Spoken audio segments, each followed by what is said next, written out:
Hello दोस्तों, पिछले lecture में हमने देख लिया है कि NBS reagent electrophilic additions reactions को किस प्रकार शो करता है, यानी इलेक्ट्रोफिलिक एडिशंस रिएक्शंस एल्कीन के साथ एनबीएस रिएजेंट के प्रेजेंट में किस प्रकार होती है। इस लेक्चर में हम देखेंगे NBS reagent free radical mechanism को किस प्रकार शो करता है, यानी जो फ्री रेडिकल मैकेनिज्म होती है एनबीएस रिएजेंट के द्वारा जो एलाइलिक एंड बेंजाइलिक सब्स्टिट्यूशन होता है वो किस प्रकार होता है in the presence of NBS, और वहाँ पर कौन सा सॉल्वेंट यूज किया जाता है और किसकी प्रेजेंस में ये फ्री रेडिकल मैकेनिज्म होती है। तो अगर आपने मेरा प्रीवियस लेक्चर नहीं देखा एनबीएस रिएजेंट के बारे में तो कृपया करके उस लेक्चर को पहले देखें, बाद में इस सेकंड लेक्चर को देखें। इस लेक्चर में हम स्टडी करेंगे allylic and benzylic substitution of NBS. ठीक है ना दोस्तों, तो चलिए स्टार्ट करते हैं topic. Free radical mechanism start करेंगे एनबीएस की। फ्री रेडिकल मैकेनिज्म,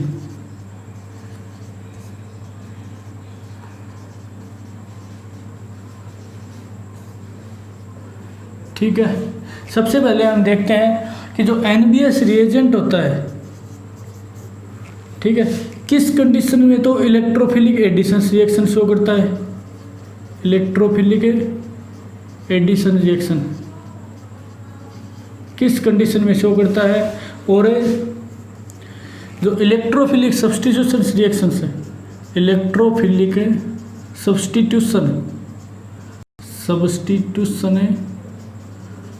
रिएक्शन है कब शो करता है, यानी दोनों कब जो इलेक्ट्रोफिलिक एडिशन रिएक्शन यानी Br पॉजिटिव का फॉर्मेशन होगा, और कब इलेक्ट्रोफिलिक सब्स्टिट्यूशन रिएक्शंस में Br रेडिकल्स का फॉर्मेशन होता है। इसके लिए कंडीशंस क्या क्या होती हैं दोस्तों। Electrophilic addition reaction Br positive का फॉर्मेशन जब होता है जब आपको H2O या फिर NH3 या फिर ROH जैसे सॉल्वेंट दिए हुए हो, तब क्या होता है यहाँ पर Br पॉजिटिव का फॉर्मेशन से होता है। और इलेक्ट्रोफिलिक सब्स्टिट्यूशन रिएक्शन यानी Br रेडिकल्स का फॉर्मेशन जब होता है जब क्या दिया हुआ आपको, एक तो आपको या तो हीट दी हुई हो, ठीक है दोस्तों, या आपको क्या दी हुई हो, लाइट दी हुई हो, ठीक है। थर्ड आपको क्या दी गई हो, इलेक्ट्रिसिटी दी हुई हो। यह कंडीशन है फ्री रेडिकल मैकेनिज्म करवाने के लिए। या फोर्थ आपको क्या कंडीशन हो सकती है, या आपको प्रोक्साइड दिया हुआ हो, जैसे क्या होता है बेंजोइल प्रोक्साइड, ठीक है। और जो 5 कंडीशन है वो होता है कि आपको AIBN दिया हुआ हो। ये क्या होता है, रेडिकल इनिशिएटर होता है। रेडिकल इनिशिएटर यानी रेडिकल मैकेनिज्म को क्या करता है, ये प्रारंभ करता है।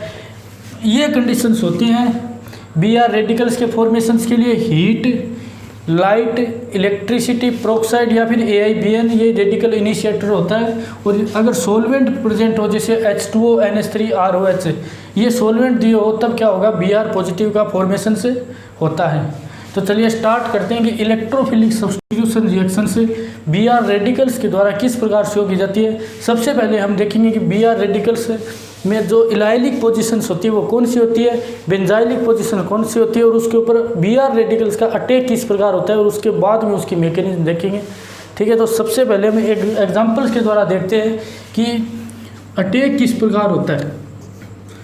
मान लेता हूँ मैं कि मेरे पास ये एक साइक्लोहेक्सिन दिया हुआ है, ठीक है। इसकी रिएक्शंस में करवाता हूँ NBS in the presence of Hμ, light की प्रेजेंस में ये रिएक्शंस करवा रहा हूँ मैं, ठीक है दोस्तों। और साथ में लेता हूँ CCl4। ये CCl4 ही मैंने क्यों लिया है इसके बारे में बताऊँगा, पहले ये रिएक्शंस करवा देता हूँ दोस्तों। सबसे पहली बात है कि एलाइलिक पोजीशंस कौन सी होती है। तो एलाइलिक पोजीशंस की अगर बात करूँ तो CH2 डबल बॉन्ड CH और CH2, यहाँ पर ये जो पोजीशंस होती है ना, ये पोजीशन ये होती है दोस्तों एलाइलिक पोजीशंस, ठीक है। और अगर बात करूं बेंजाइलिक पोजीशंस की तो ये होती है दोस्तों बेंजाइलिक पोजीशंस। ये कार्बन होता है ना, ये बेंजाइल कार्बन होता है और ये बेंजाइलिक पोजीशन से होती है, ये ध्यान रखना बस आप थोड़ा, बेंजाइलिक पोजीशंस। और ये क्या होती है दोस्तों, एलाइलिक पोजीशंस होती है। ये कार्बन और ये कार्बन होता है बेंजाइलिक पोजीशन से। यहाँ पर ये सब्स्टिट्यूशन रिएक्शंस को ये शो करता है, क्योंकि जो बनने वाला एलाइलिक जो फ्री रेडिकल्स होता है ना, ये यहाँ पर रिजोनेंस द्वारा स्टेबलाइज होता है। एलाइलिक और बेंजाइलिक, अगर कोई क्वेश्चन पूछ ले कि एलाइलिक और बेंजाइलिक पोजीशन फिर बी आर रेडिकल्स क्यों जुड़ता है, क्योंकि यहाँ पर जो बनने वाला रेडिकल्स है बेंजाइलिक पोजीशन पर और एलाइलिक पोजीशन पर, वो रिजोनेंस द्वारा स्टेबलाइज होता है, इसलिए वहाँ पर क्या जुड़ता है, बी आर रेडिकल्स का एडिशन से होता है। ठीक है दोस्तों, अब हम देखते हैं कि ये रिएक्शंस किस प्रकार होती है। NBS HMU, यहाँ पर क्या होता है, NBS अगर लाइट की प्रेजेंस में आपको दिया हुआ है तो आप सीधा सा बस देख लेना कि यहाँ पर बी आर रेडिकल्स का क्या होगा, फॉर्मेशन से होगा। और किस पोजीशन पर जुड़ेगा, एलाइलिक या बेंजाइलिक पोजीशंस पर। यहाँ पर एक तो ये एलाइलिक या बेंजाइलिक पोजीशन है 1 नंबर और 2 नंबर। ठीक है दोस्तों, ये 1 नंबर और ये 2 नंबर दोनों क्या है, एलाइलिक पोजीशन है और सेम पोजीशन है। ठीक है, ये और ये दोनों सेम है, तो यहाँ पर किसी पर भी फ्री रेडिकल्स का फॉर्मेशंस कर दो, चाहे यानी अगर ये फ्री रेडिकल्स बना दो, चाहे क्या बना दो, ये फ्री रेडिकल्स बना दो, बात तो एक ही है। ठीक है, तो एक फ्री रेडिकल्स यहाँ पर मैं रख लेता हूँ और यहाँ पर ये बी आर रेडिकल्स है ही, और ये बी आर रेडिकल्स दोस्तों इसके ऊपर अटैक कर देता है और यहाँ पर एलाइलिक पोजीशंस पर H तो यहाँ से निकल जाता है। ठीक है, और बी आर क्या होता है, जुड़ जाता है। यहाँ पर जो H होता है ना दोस्तों, वो उसका होमोलाइटिक क्लीवेज होता है, H यहाँ से निकलता है और ये एक इलेक्ट्रॉन अपने पास रख लेता है, यानी H का क्या होता है, रिमूव होता है यहाँ से। और बी आर डॉट का क्या होता है, बी आर रेडिकल्स का क्या होता है, एडिशंस होता है। यानी क्या होगा, एक रिमूव हो गया और एक ऐड हो गया, यानी कौन सी रिएक्शंस हो गई, सब्स्टिट्यूशन रिएक्शंस हो गई। इसीलिए इसका नाम दिया गया इलेक्ट्रोफिलिक सब्स्टिट्यूशन रिएक्शन। इलेक्ट्रोफिलिक नाम क्यों दिया गया है, क्योंकि बी आर यहाँ पर क्या होता है, इसका ऑक्टेट कंप्लीट नहीं होता है और इसलिए ये इसके ऊपर इलेक्ट्रोफाइल्स की तरह बिहेव करता है, इसलिए नाम दिया गया इलेक्ट्रोफिलिक सब्स्टिट्यूशन रिएक्शंस। ठीक है दोस्तों, और ये इस प्रकार इसकी रिएक्शंस होती है। यहाँ पर आपको साइक्लोहेक्सेन दिया हुआ है। NBS अगर लाइट की प्रेजेंस और ये 500 कंडीशन में से अगर कोई भी कंडीशन दी हुई है तो वहाँ पर NBS के द्वारा बी आर फ्री रेडिकल्स का क्या होगा, जनरेशन होगा। और CCl4 की प्रेजेंस में दिया होगा, वो बाद में बता दूंगा कि CCl4 यहाँ पर सोलवेंट के रूप में क्यों यूज किया जाता है। और यहाँ पर ये फ्री रेडिकल्स का फॉर्मेशन होता है एलाइलिक पोजीशन पर, और बी आर रेडिकल्स है, और यहाँ पर क्या हो जाता है, बी आर रेडिकल्स का यहाँ पर ऐड हो जाता है और H रेडिकल्स यहाँ पर से क्या हो जाता है, रिलीज हो जाता है, और ये क्या बनता है, यहाँ पर प्रोडक्ट बन जाता है। ठीक है दोस्तों, अब देखेंगे हम इसकी मैकेनिज्म किस प्रकार होती है, किस प्रकार बी आर रेडिकल्स का फॉर्मेशन होता है। इसकी मैकेनिज्म थोड़ी हार्ड है। आप तो अगर आप जेई और नीट के स्टूडेंट हैं तो आप सिर्फ इतना ही देखना कि अगर आपको ये 5 कंडीशंस दी हुई है तो वहाँ पर किसका फॉर्मेशन होगा, बी आर रेडिकल्स का फॉर्मेशन से होगा। अगर मैकेनिज्म आपको मैं बता देता हूँ सिर्फ आपकी नॉलेज के लिए। ठीक है, मैकेनिज्म से आपके कोई क्वेश्चन नहीं आता है, आप तो बस इतना ध्यान में रखना कि बी आर रेडिकल्स का फॉर्मेशन होता है लाइट, हीट, इलेक्ट्रिसिटी, पेरोक्साइड और AIBN रेडिकल इनिशिएटर की प्रेजेंस में। ठीक है, तो चलिए स्टार्ट करते हैं हम इस रिएक्शंस की मैकेनिज्म को।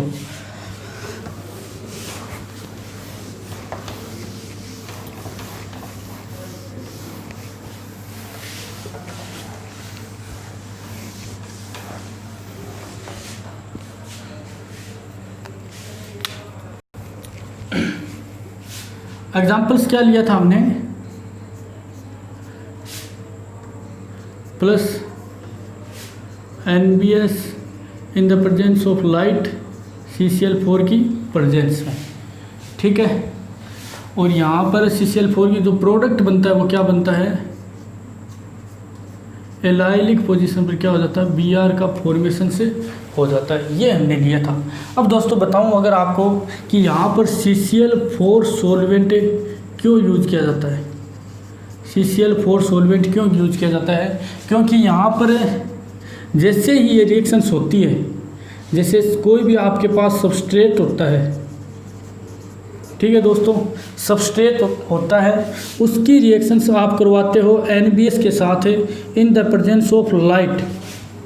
ठीक है, सबस्ट्रेट की रिएक्शंस NBS के साथ करवाते हो लाइट की प्रेजेंस में, तो यहाँ पर आपके पास जो फॉर्मेशंस होता है प्रोडक्ट के रूप में वो तो होता है सबस्ट्रेट के साथ BR जुड़ जाएगा और यहाँ पर बन जाएगा आपके पास सक्सिनामाइड।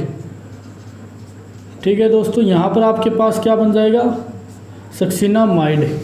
ये सक्सिनामाइड क्या होता है, CCl4 जो होता है ना आपके पास सॉल्वेंट है, उसमें क्या होता है, इनसोल्यूबल होता है, उसमें इनसोल्यूबल, उसमें ये क्या है, सोल्यूबल नहीं होता है। इसलिए क्या होता है, जो सक्सिनामाइड होता है ना वो CCl4 की सरफेस पर तैरने लगता है, CCl4 की सरफेस पर तैरने लग जाता है, और ये दो संकेत देता है आपको, लग जाता है। ये दो संकेत देता है आपको कि एक तो ये संकेत देता है कि रिएक्शंस कंप्लीट हो गई है। जैसे ही सक्सिनामाइड CCl4 की सरफेस पर आ जाएगा, आपको इंडिकेटर के रूप में एक संकेत मिल जाएगा कि रिएक्शंस कंप्लीट हो गई है। फर्स्ट जो इसका सिग्नल होता है वो होता है रिएक्शंस इंडिकेटर के द्वारा, इंडिकेटर के रूप में इसका फर्स्ट यूज़ होता है, रिएक्शन इंडिकेटर के रूप में। सेकंड यूज़ अगर दोस्तों इसकी बात करें कि CCl4 का सेकंड यूज़ क्या होता है कि ये जो प्रोडक्ट होते हैं ना, प्रोडक्ट और बाई प्रोडक्ट दोनों वो क्या कर देता है, सेपरेट कर देता है, क्योंकि यहाँ पर सक्सिनामाइड अलग रहता है और प्रोडक्ट इसमें प्रेजेंट रहता है, तो इसको क्या कर सकते हैं, आसानी से सेपरेट कर सकते हैं। प्रोडक्ट और बाई प्रोडक्ट होते हैं ना जो, उनको क्या कर देता है, ये सेपरेट कर देता है।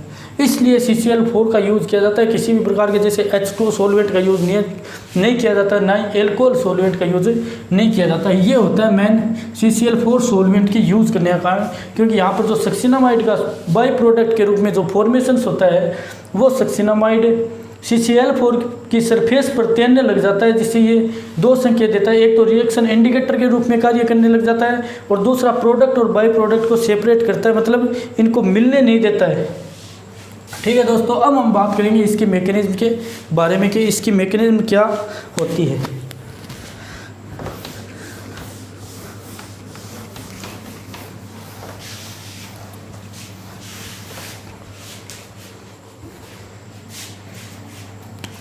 तो दोस्तों देखते हैं इसकी मैकेनिज्म।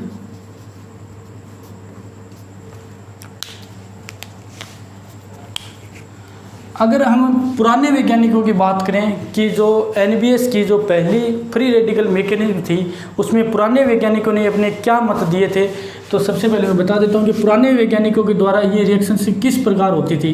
तो इन्होंने बताया था कि ये तो होता है हमारे पास NBS, NBr, ये तो होता है NBS। इसकी रिएक्शन आप जैसे ही लाइट की प्रेजेंस में करवाता हो तो यहाँ पर क्या होता है, होमोलाइटिक क्लीवेज हो जाता है, होमोलाइटिक क्लीवेज हो जाता है। और यहाँ पर फॉर्मेशंस किसका हो जाता है, होमोलाइटिक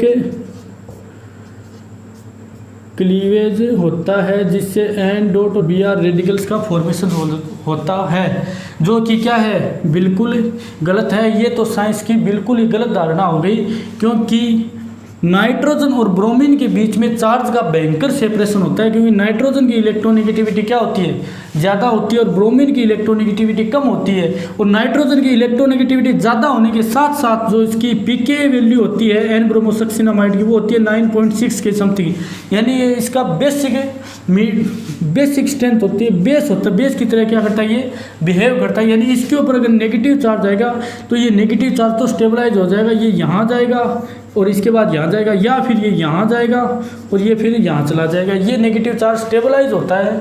इसलिए क्या होता है कि यहाँ पर लाइट के प्रेजेंस में डायरेक्ट तो होमोलाइटिक क्लीवेज तो पॉसिबल ही नहीं है, क्योंकि नाइट्रोजन जो है वो इलेक्ट्रॉन डेंसिटी को अपनी तरफ खींचता है, इसलिए ये एक इलेक्ट्रॉन Br की तरफ तो बिल्कुल नहीं जाने देगा।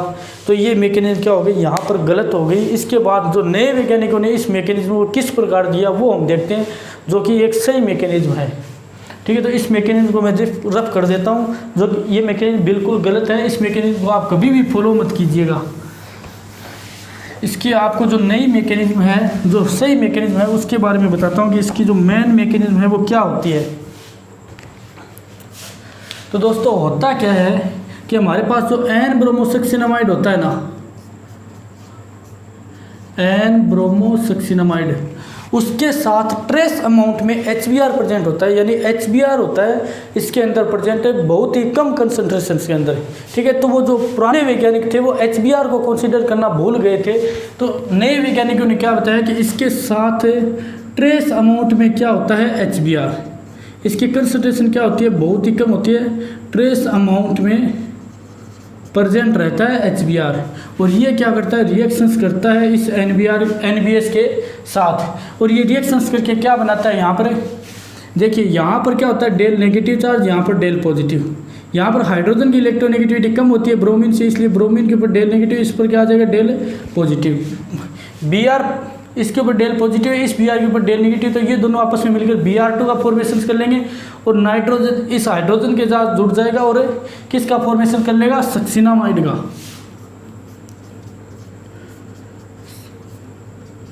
NH ये क्या बन गया, सक्सिनामाइड, और यहाँ पर किसका फॉर्मेशन होता है, Br2 का। ठीक है दोस्तों, यहाँ पर फॉर्मेशन हो गया Br2 का। अब Br2 क्या हो गया, ये किस प्रकार होता है, इस प्रकार Br, और इसकी जो इलेक्ट्रॉन डेंसिटी होती है वो क्या होती है, सिमेट्रिकल फैली हुई होती है।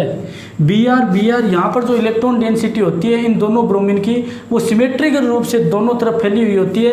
अब इसको अगर लाइट दे, अब इसको अगर मैं लाइट दूँ तो यहाँ पर होमोलाइटिक क्लीवेज हो जाएगा, और जो होमोलाइटिक क्लीवेज होके किसका फॉर्मेशन होगा, 2 Br रेडिकल्स का क्या हो जाएगा, फॉर्मेशन हो जाएगा। डायरेक्ट यहाँ पर NBr है आपके पास है, ठीक है, NBS आपके पास प्रेजेंट है, और यहाँ पर डायरेक्ट आप अगर लाइट देते हो तो यहाँ से क्या होता है, लाइट के प्रेजेंस में फॉर्मेशन नहीं होता है कभी भी सीधा कि यहाँ से Br रेडिकल बन गया, यहाँ पर N रेडिकल ये आ गया, कभी भी फॉर्मेशन नहीं होता। यहाँ पर पहले Br2 का फॉर्मेशन होता है, फिर लाइट दी जाती है, और लाइट देने के बाद यहाँ पर Br रेडिकल्स का फॉर्मेशन से होता है। ठीक है दोस्तों, अब जो ये Br रेडिकल होता है आपके पास है, ये क्या होता है, रिएक्शन इनिशिएशन स्टेप में, reaction initiation step, reaction initiation step में NBS के साथ क्या करता है, रिएक्शंस करता है NBr। ठीक है, यहाँ पर क्या होता है, Br रेडिकल्स, ये Br रेडिकल्स लाइट की प्रेजेंस में कौन सी होगी, रेडिकल मैकेनिज्म होगी। अब दोस्तों ध्यान से देखना, यहाँ पर पहले क्या था, NBr की HBr के साथ रिएक्शंस हो रही थी, ठीक है, यानी NBS था आपके पास, N ब्रोमोसक्सेना, वो लाइट के प्रेजेंस में आप डायरेक्ट उसको तोड़ रहे थे, डायरेक्ट कभी भी टूट नहीं सकता। लेकिन यहाँ पर आपने क्या है, लाइट तो दी है, लेकिन साथ में आप Br रेडिकल्स को लेकर आए हैं, और ये Br रेडिकल इसको फोर्स करेगा होमोलाइटिक क्लीवेज के लिए। Br रेडिकल आ गया, ये इसको होमोलाइटिक क्लीवेज के लिए क्या करेगा, फोर्स करेगा कि तेरे को होमोलाइटिक क्लीवेज करना ही पड़ेगा। तब क्या होता है, यहाँ पर ये जो 2 इलेक्ट्रॉन्स हैं, एक ये इलेक्ट्रॉन अपना ले लेता है और एक नाइट्रोजन अपना इलेक्ट्रॉन ले लेता है, और यहाँ पर Br रेडिकल्स और यहाँ पर N रेडिकल्स का क्या होता है, फॉर्मेशन से होता है। N रेडिकल्स आ गया प्लस Br रेडिकल्स का क्या होता है, यहाँ पर फॉर्मेशन से होता है। ये Br रेडिकल्स आ गया HMu के साथ, तब इसने इसको फोर्स करके इसका होमोलाइटिक क्लीवेज करवाया है, और यहाँ पर N रेडिकल और Br रेडिकल्स का क्या हुआ है, फॉर्मेशन से हुआ है। ठीक है, अब इसके साथ हम इस Br रेडिकल्स की क्या करवाएंगे, रिएक्शंस करवाएंगे, और सेकेंड स्टेप आ जाएगी रिएक्शन से propagation step, reaction propagation step. ठीक है दोस्तों, सेकंड स्टेप इस रिएक्शंस की क्या होती है, यहाँ पर हमारे पास होता है साइक्लोहेक्सिन, यहाँ पर एक होता है H। ठीक है दोस्तों, इसकी मैं रिएक्शंस करवाता हूँ Br रेडिकल्स के साथ। ठीक है, रेडिकल्स आया है, ठीक है, तो इसकी रेडिकल मैकेनिज्म निकलेगा। यहाँ पर जो 2 इलेक्ट्रॉन्स है, एक इलेक्ट्रॉन तो क्या कर लेगा, हाइड्रोजन अपना इलेक्ट्रॉन ले लेगा, ठीक है, और कार्बन अपना इलेक्ट्रॉन ले लेगा, और किस प्रकार बनेगा ये,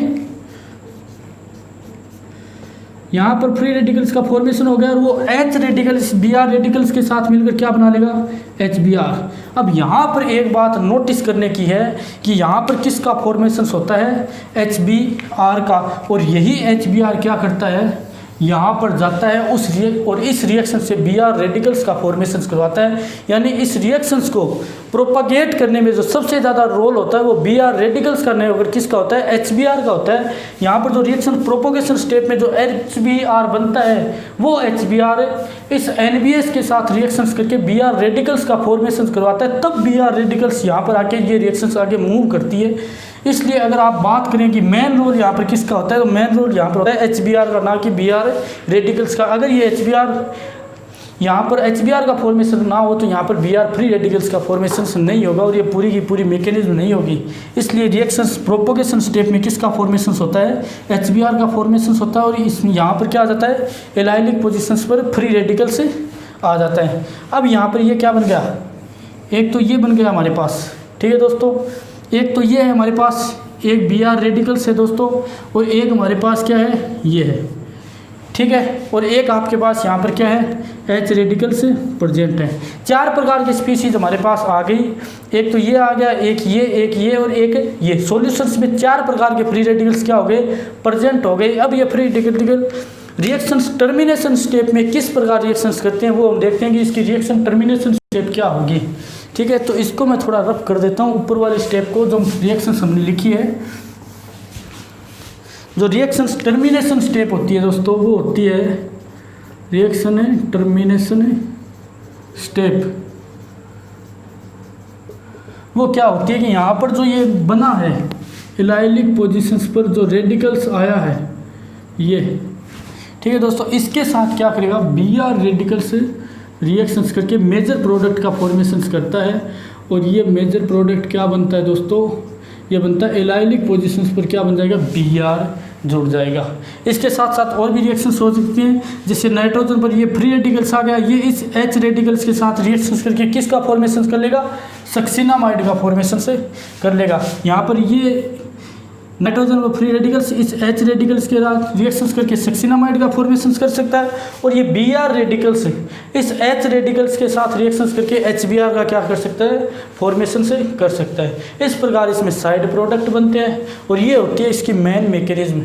लेकिन आपको मैकेनिज्म पर नहीं जाना है, आपको सीधा इतना सा ध्यान रखना है कि अगर लाइट दी हुई हो, हीट दी हुई हो, इलेक्ट्रिसिटी दी हुई हो, या कोई प्रोक्साइड दिया हुआ जैसे बेंजोइल प्रोक्साइड, या फिर आपको क्या दिया हुआ AIBN दिया हो, रिएक्शन है वो रेडिकल इनिशिएटर दिया हो, तो जो रिएक्शंस मूव करेगी NBS की वो Br रेडिकल्स के रूप में मूव करेगी और यहाँ पर रेडिकल्स का फॉर्मेशन होगा।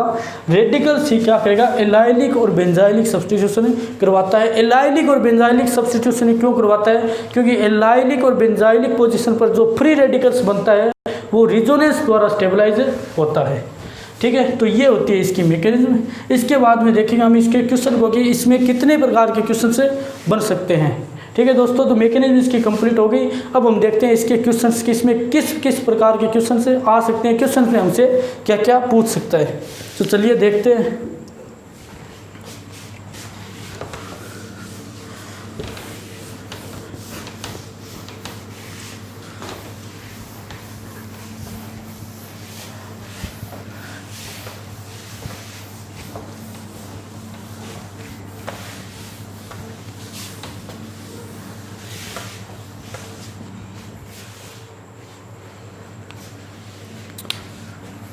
फर्स्ट क्वेश्चन है दोस्तों कि आपको एक एल्कीन दी हुई है CH3 CH double bond CH और CH3, ये आपको क्या दी हुई है कि एल्कीन दी हुई है।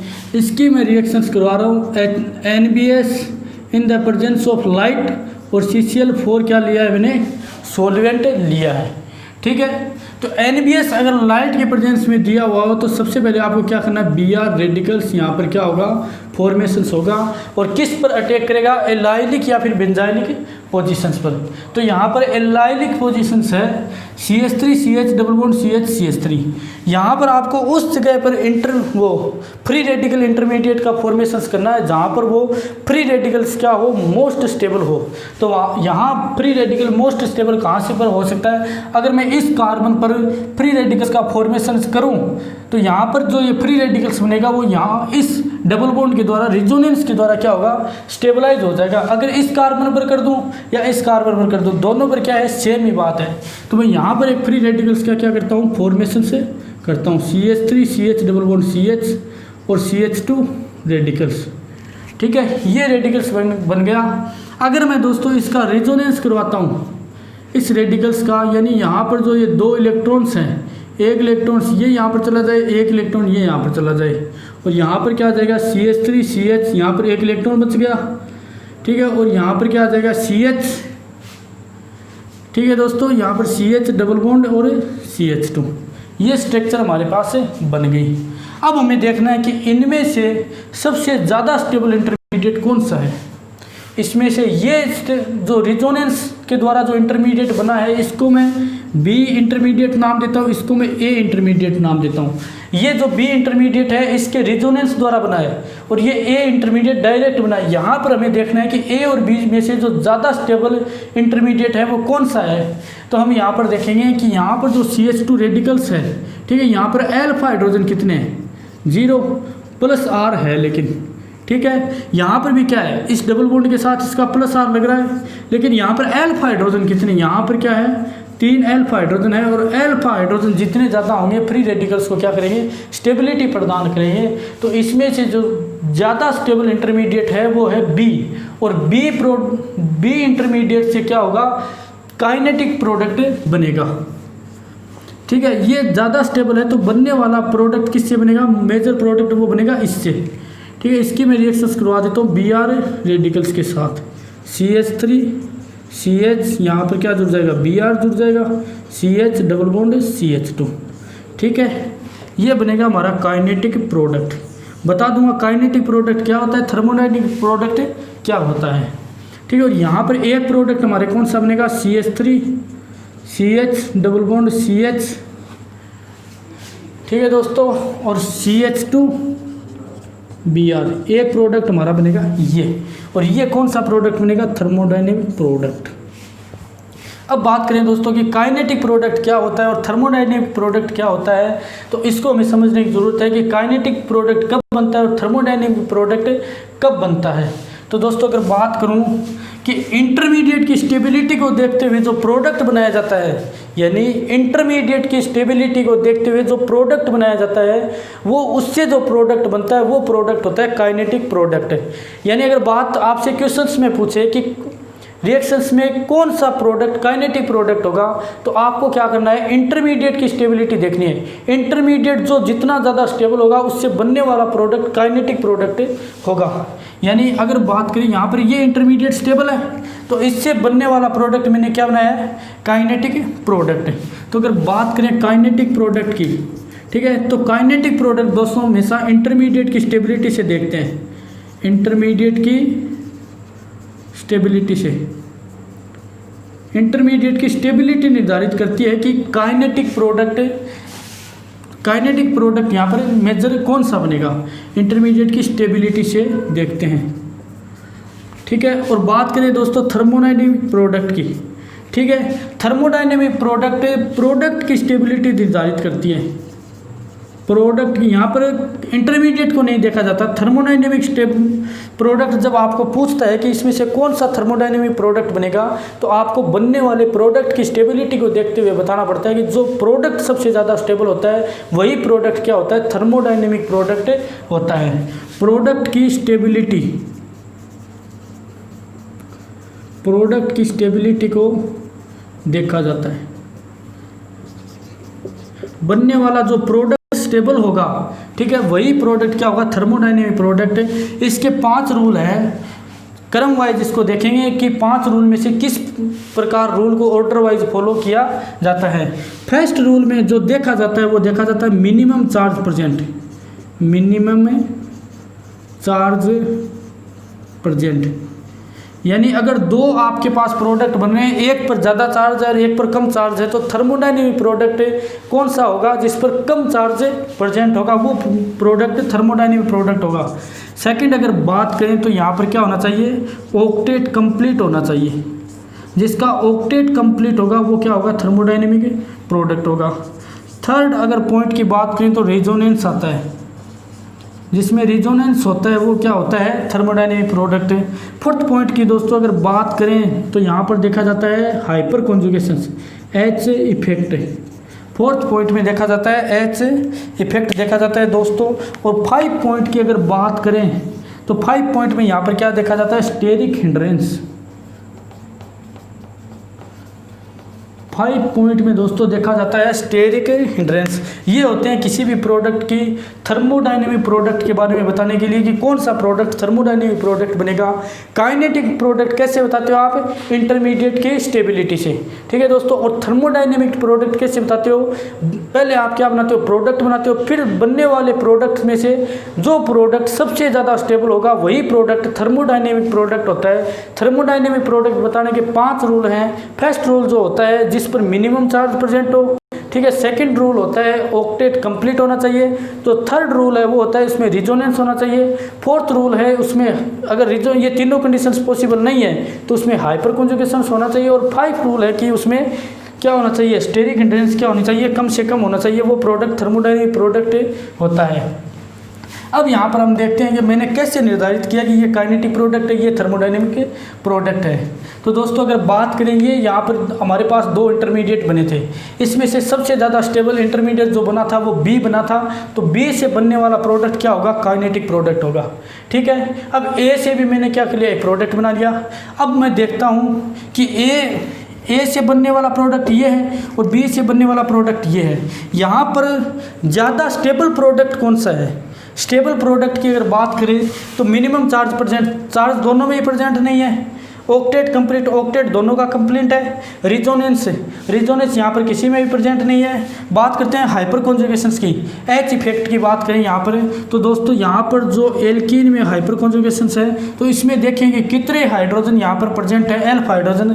तो यहाँ पर एक एल्फ हाइड्रोजन यहाँ पर प्रेजेंट है दोस्तों, ठीक है। और इस बी अगर कम प्रोडक्ट में देखिए कि यहाँ पर कितने एल्फा हाइड्रोजन प्रेजेंट है, तो यहाँ पर 3 और 2 5 एल्फा हाइड्रोजन प्रेजेंट हैं। और एल्फा हाइड्रोजन जितने ज़्यादा होंगे वो प्रोडक्ट उतना ही ज़्यादा कि वो एल्कीन उतनी ही ज़्यादा स्टेबल होगी। इसलिए यहाँ पर होता क्या है कि ये प्रोडक्ट इस पर 5 एल्फा हाइड्रोजन होने के कारण ये थर्मोडायनेमिक प्रोडक्ट होता है, क्योंकि थर्मोडायनेमिक प्रोडक्ट में हमेशा प्रोडक्ट की स्टेबिलिटी देखी जाती है। अगर आपके पास कोई कॉन्जुगेशन सिस्टम हो जाए ना, जैसे रेडिकल का भी कॉन्जुगेशन हो सकता है, डाई का भी कॉन्जुगेशन हो सकता है, या फिर कोई पॉजिटिव चार्ज कार्बोकेटाइंस बन के भी वहाँ पर कॉन्जुगेशन हो सकता है। तो वहाँ पर आप ये जरूर ध्यान रखें कि वहाँ पर 2 प्रकार के प्रोडक्ट बनेंगे। एक तो बनेगा काइनेटिक प्रोडक्ट, दूसरा बनेगा आपके पास थर्मोडायनेमिक प्रोडक्ट। और आप मेजर करें कि काइनेटिक प्रोडक्ट जो बनता है ना रिएक्शंस में, वो क्या बनता है? फास्ट बनता है। और थर्मोडायनेमिक प्रोडक्ट बनता है वो स्लो बनता है, लेकिन स्टेबल प्रोडक्ट बनता है। अब ये नहीं है कि हमेशा ही काइनेटिक प्रोडक्ट और थर्मोडायनेमिक प्रोडक्ट एक रिएक्शंस में अलग अलग होंगे, दोनों सेम भी हो सकते हैं, ठीक है दोस्तों। कि काइनेटिक प्रोडक्ट और थर्मोडायनेमिक प्रोडक्ट दोनों सेम भी हो सकते हैं। थर्मोडायनेमिक प्रोडक्ट के लिए 5 रूल को फॉलो करें, ठीक है। और जो काइनेटिक प्रोडक्ट देखें तो उसमें इंटरमीडिएट की स्टेबिलिटी से देखा जाता है। और ये इसका एग्जांपल्स हो गया। इसके बेस पर हमें एक क्वेश्चन और कर लेते हैं, ठीक है दोस्तों। तो देखते हैं वो लास्ट क्वेश्चन हमारा कि किस किस प्रकार से इसमें क्वेश्चन से आ सकता है। एक क्वेश्चन देखें उसमें सारे देख लेंगे कि किस प्रकार क्वेश्चन बनेगा और क्या क्वेश्चन से पूछ सकता है।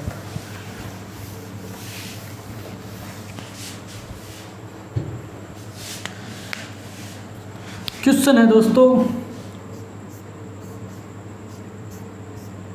ठीक है, ये मैंने दिए आपको रिंग्स और यहाँ पर मैंने रिएक्शंस करवा रहा हूँ मैं इसकी NBS HMU की प्रेजेंस में और CCl4 क्या लिया मैंने? सॉल्वेंट लिया है। फर्स्ट क्वेश्चन है दोस्तों मेरा कि what is the kinetic product, what is the kinetic product. Second दो क्वेश्चन है दोस्तों what is thermodynamic product, what is thermodynamic product, ठीक है। थर्ड क्वेश्चन है दोस्तों how much compound product will form, product will form including stereo, including stereo.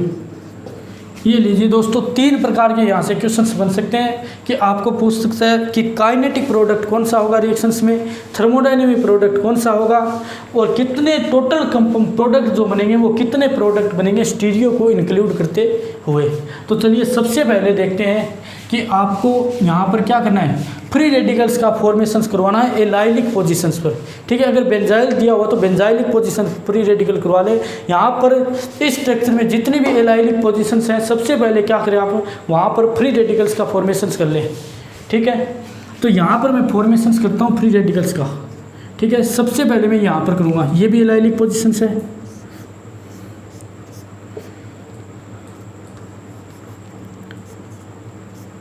ठीक है, ये हो गया दोस्तों एलाइलिक पोजीशन पर यहाँ पर फ्री रेडिकल्स का फॉर्मेशंस।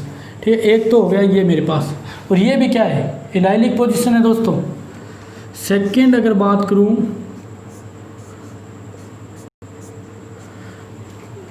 तो ये भी क्या है एलाइलिक पोजीशन, यानी इस कंपाउंड्स में दो आपके पास एलाइलिक पोजीशन है, एक तो ये पोजीशन है और एक ये पोजीशन है। यहाँ पर हमने क्या कर लिया इंटरमीडिएट का फॉर्मेशन से कर लिया।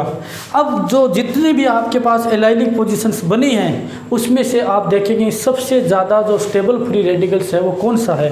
ठीक है, यहाँ पर अगर बात करें कि इस फ्री रेडिकल्स में एक तो रिजोनेंस है। ठीक है दोस्तों, रिजोनेंस, और यहाँ पर कितने अल्फा हाइड्रोजन है 3 और 2 5 अल्फा हाइड्रोजन है। ठीक है, और इसमें देखते हैं दोस्तों यहाँ पर 2 alpha hydrogen plus resonance. Resonance तो है ही दोस्तों, यहाँ पर कितनी अल्फा हाइड्रोजन है 2 अल्फा हाइड्रोजन है। रिजोनेंस दोनों में, रिजोनेंस के आधार पर इनमें डिफरेंस कर नहीं सकते, लेकिन किसके आधार पर डिफरेंस कर सकते हैं दोस्तों अल्फा हाइड्रोजन के बेस पर हम इसमें डिफरेंस कर सकते हैं। और अल्फा हाइड्रोजन जिसमें ज़्यादा है वही क्या होगा फ्री रेडिकल्स ज़्यादा स्टेबल होगा, इसलिए ये फ्री रेडिकल्स क्या है ज़्यादा स्टेबल है। ये फ्री रेडिकल्स क्या है ज़्यादा स्टेबल है। इससे जो बनने वाला प्रोडक्ट होगा वो इससे बनेगा। थर्मोडायनेमिक और काइनेटिक प्रोडक्ट क्या बनेंगे यहाँ से बनेंगे। अगर मैं इसका रिजोनेंस करवाता हूँ, ठीक है दोस्तों, इसका रिजोनेंस करवाता हूँ तो क्या बनेगा हमारे पास ये डबल बॉन्ड इधर चला जाएगा और यहाँ पर फ्री रेडिकल्स आ जाएगा। ठीक है, इन दोनों में से कौन सा स्टेबल है। ठीक है, ए अगर बात करूँ, इसकी बी बात करूँ, ठीक है, रिजोनेंस करवाऊँ तो इसमें 5 अल्फा हाइड्रोजन है। ठीक है, और इसमें कितने अल्फा हाइड्रोजन है 2 अल्फा हाइड्रोजन है, 2 अल्फा हाइड्रोजन है। तो ज़्यादा जो स्टेबल इंटरमीडिएट है वो ये है, और इससे बनने वाला प्रोडक्ट क्या होगा काइनेटिक प्रोडक्ट होगा। यानी यहाँ पर डबल बॉन्ड आ गया और यहाँ पर क्या आ जाएगा Br आ जाएगा। एक तो आपके पास बनेगा ये। ठीक है दोस्तों, और ये क्या है मोस्ट स्टेबल इंटरमीडिएट से बना है, इसलिए ये जो प्रोडक्ट बनेगा वो बनेगा काइनेटिक प्रोडक्ट। ठीक है, और यहाँ पर ये क्या है इसकी अगर Br रेडिकल्स के साथ रिएक्शंस करवाता हूँ तो दोस्तों यहाँ पर क्या बन जाएगा Br। ठीक है, एक प्रोडक्ट आपके पास ये बन जाएगा, और ये प्रोडक्ट जो बनेगा वो बनेगा थर्मोडायनेमिक प्रोडक्ट। और आप चाहे देख लेना इसको अल्फा हाइड्रोजन देख लेना, इसमें कितने अल्फा हाइड्रोजन हो जाएंगे 1 3 और 2 5 6 अल्फा हाइड्रोजन हो जाएंगे। और बात करें अगर इसमें अल्फा हाइड्रोजन की तो इसमें सिर्फ 2 ही अल्फा हाइड्रोजन होते हैं, इसलिए ये थर्मोडायनेमिक प्रोडक्ट और ये काइनेटिक प्रोडक्ट हो जाएगा।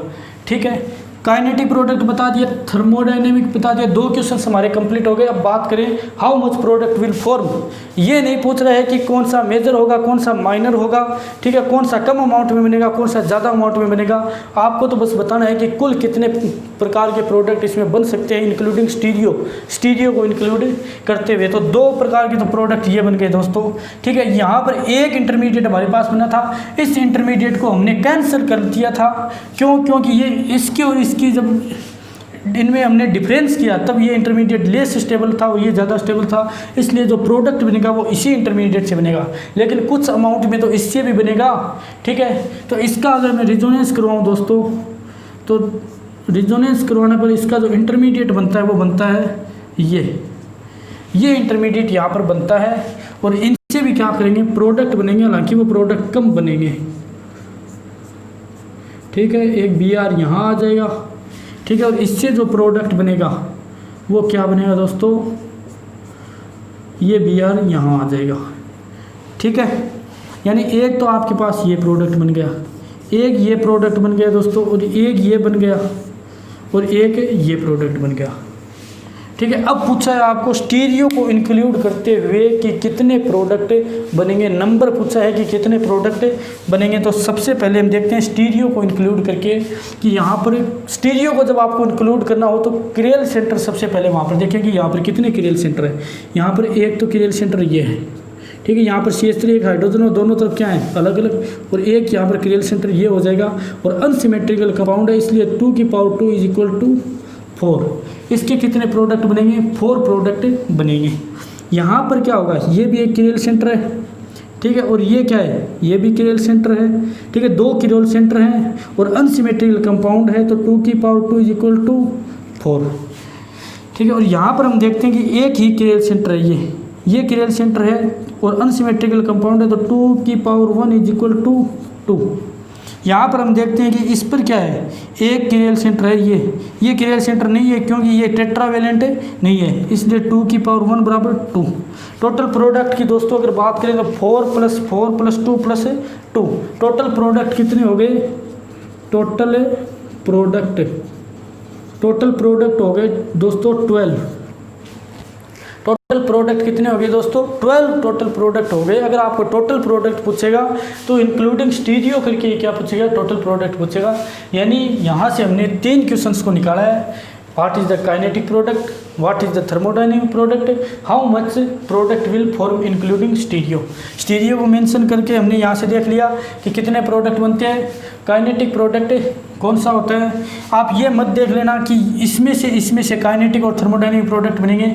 आपने सबसे पहले क्या किया है, एलाइलिक पोजीशंस पर जो फ्री रेडिकल्स बने हैं वही बनाए हैं। उस फ्री रेडिकल्स में से एक फ्री रेडिकल्स को आपको चुनना है, चाहे कितने ही एलाइलिक पोजीशंस पर बने, 3 बने 4 बने, उन 3 या 4 में से एक को आपको चुनना है, ठीक है, और उसमें रिजोनेंस करवाना है, ठीक है। रिजोनेंस करवाने के बाद जो 2 आपके पास स्ट्रक्चर बनती है, एक तो पहले थी और एक जो रिजोनेंस करवाने के बाद में, उनमें आपको देखना है कि कौन सा इंटरमीडिएट स्टेबल है। स्टेबल इंटरमीडिएट से काइनेटिक प्रोडक्ट बनेगा, और जब प्रोडक्ट बनाने के बाद जो प्रोडक्ट स्टेबल हो उससे क्या बनेगा, हमारा थर्मोडायनेमिक प्रोडक्ट बनेगा। यहाँ पर हमारा ये लेक्चर कंप्लीट होता है। लास्ट में मैं आपको एक क्वेश्चन दे देता हूँ करने के लिए, और उसमें आपको इन तीनों क्वेश्चन का क्या करना है, आंसर निकालना है, और आंसर निकालने के बाद आप कमेंट बॉक्स में इसका रिप्लाई दे देना। क्वेश्चन देता हूँ आपको कि वो क्वेश्चन है क्या है।